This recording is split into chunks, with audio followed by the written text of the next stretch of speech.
அனைவருக்கும் வணக்கம். இன்னைக்கு நம்ம ஒரு திருக்குறளை பற்றி நான் உங்களுக்கு சொல்கிறேன். அதாவது, பிறப்புக்கும் எல்லா உயிர்க்கும் சிறப்பொவ்வா செய்தொழில் வேற்றுமை அப்படின்னு ஒரு திருக்குறள். அதாவது, பிறப்புக்கும் எல்லா உயிர்க்கும் சிறப்பொவ்வா செய்தொழில் வேற்றுமை. இதுக்கு என்ன அர்த்தம்னா, பிறப்புக்கும் எல்லா உயிர்க்கும் அப்படின்னா, பிறப்பால் இந்த உலகத்தில் இருக்கிற அனைத்து உயிர்களுமே சமம் அப்படின்னு சொல்றாரு திருக்குறள். சரிங்களா? பிறப்புக்கும் எல்லா உயிருக்கும்னா, இந்த உலகத்தில் உள்ள அனைத்து உயிர்களும் பிறப்பால் உயர்ந்தவர் தாழ்ந்தவர் யாரும் கிடையாது, எல்லாருமே சமம். புரியுதுங்களா? சிறப்பொவ்வா, சிறப்பியல்பு, ஒவ்வா ஒத்து வராது, சிறப்பியல்பு ஒத்து வராது. எதுக்குன்னு பார்த்தா, செய்தொழில் வேற்றுமை. அவரவர் செய்கின்ற தொழிலை அடிப்படையாக கொண்டோ திறமையின் அடிப்படையில் தான் ஒருவனை உயர்ந்தவன் என்றும் தாழ்ந்தவன் என்றும் சொல்ல வேண்டும் அப்படின்னு சொல்கிறேன். ஃபார் எக்ஸாம்பிள், உங்களுக்கு புரிகிற மாதிரி சொல்லணும்னா, இப்போ நான் ஸ்கூல்லையோ காலேஜ்லேயோ படிக்கும்போது நான் ஃபஸ்ட் ரேங்க் வாங்குகிறேன். என் கூட படிக்கிற என் ஃப்ரெண்டு ஒருத்தன் 5th ரேங்க் வாங்குகிறான். அப்போது நான் ஃபஸ்ட் ரேங்க்கு, அவன் 5th ரேங்க்கு. அப்போது அவனை விட திறமையின் அடிப்படையில் நான் உயர்ந்தவன். நான் ஃபஸ்ட் ரேங்க்ன்றதுலாம் நம்பர் 1 வந்திருக்கேன். அப்போ நான் உயர்ந்தவன். 5th ரேங்க்னா அவன் என்னை விட தாழ்ந்தவன். உயர்ந்தவன் தாழ்ந்தவன்ன்றது எப்படி பார்க்கணும்?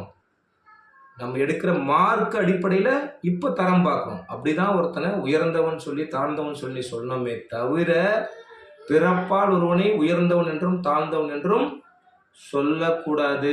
நான் ஒரு பிஸ்னஸ் பண்ணுறேன். நான் மாதத்துக்கு 1 லட்ச ரூபா சம்பாதிக்கிறேன். என் ஃப்ரெண்டு 2 லட்ச ரூபா சம்பாதிக்கிறான்னா, அப்போது என்னோட அதிகமாக சம்பாதிக்கிறான்னா அவன் என்னை விட திறமையானவன்.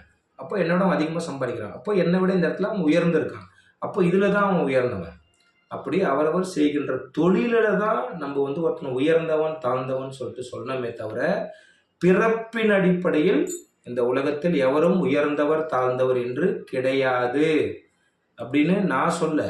பல 1000 வருஷத்துக்கு முன்னாடி உலக பொதுமறைன்னு சொல்கிறோம் பார்த்தீங்களா, திருக்குறள். இந்த உலகத்தின் அனைத்து மொழிகளிலுமே மொழி மாற்றம் டிரான்ஸ்லேட் செஞ்சுருக்காங்க பாருங்க. அந்த திருக்குறளை எழுதிய ஓலைச்சுவடியில் எழுதினார் பாருங்க, திருவள்ளுவர் திருக்குறளை அவர் சொல்லியிருக்காரு. சரிங்களா? நம்ம முதல்வர் ஸ்டாலின் ஐயா அவர்கள் நம்ம அரசு விழாக்கள் நடத்தும் போது அவருடைய பேனரில் மேலே ஃபர்ஸ்ட் லைன் பார்த்தீங்கன்னா, பிறப்புக்கும் எல்லா உயிருக்கும் போட்டிருக்கும். அதுக்கப்புறம் இப்போ சமீபமாக கட்சி ஆரம்பிச்சார் பார்த்தீங்கன்னா, தமிழக வெற்றி கழகம்னு சொல்லிட்டு நம்ம தளபதி விஜய்.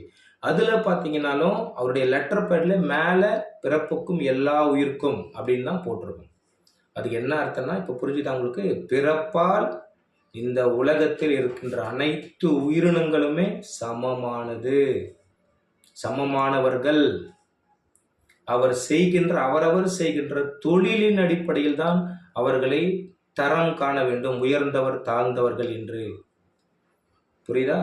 இது எல்லாரும் தெரிஞ்சுக்கணும். குறிப்பாக நான் ஜாதி பற்றி சொல்கிறேன்னு தப்பாக நினச்சிக்காதீங்க. யார் மனசு புண்படுத்துறதுக்காக நான் இதை சொல்ல.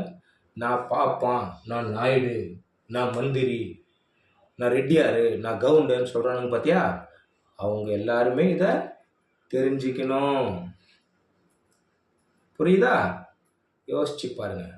அதுக்கப்புறம் நம்ம பாரத பிரதமர் இருக்கார்ல, நரேந்திர மோடி, அவரும் நீங்கள் பார்த்தீங்கன்னா இப்போ சமீப காலமாக தமிழ்நாட்டுக்கு வரும்போதெல்லாம் பொதுக்கூட்டங்களை ஏதாவது ஒரு திருக்குறளை சொல்லி அதுக்கு விளக்கம் சொல்லுவார். ஏன் வட மாவட்டங்களில் நடக்கிற கூட்டங்களில் கூட இதை ஃபாலோ பண்ணியிருக்காரு, பேசியிருக்காரு திருக்குறளை. சரிங்களா? அதனால் அவரை ஃபாலோ பண்ணுறாங்க பார்த்தீங்களா நம்ம மக்கள். அவங்களும் இந்த குறளுக்கான அர்த்தத்தை ஃபாலோ பண்ணணும். சரிங்களா? வணக்கம்.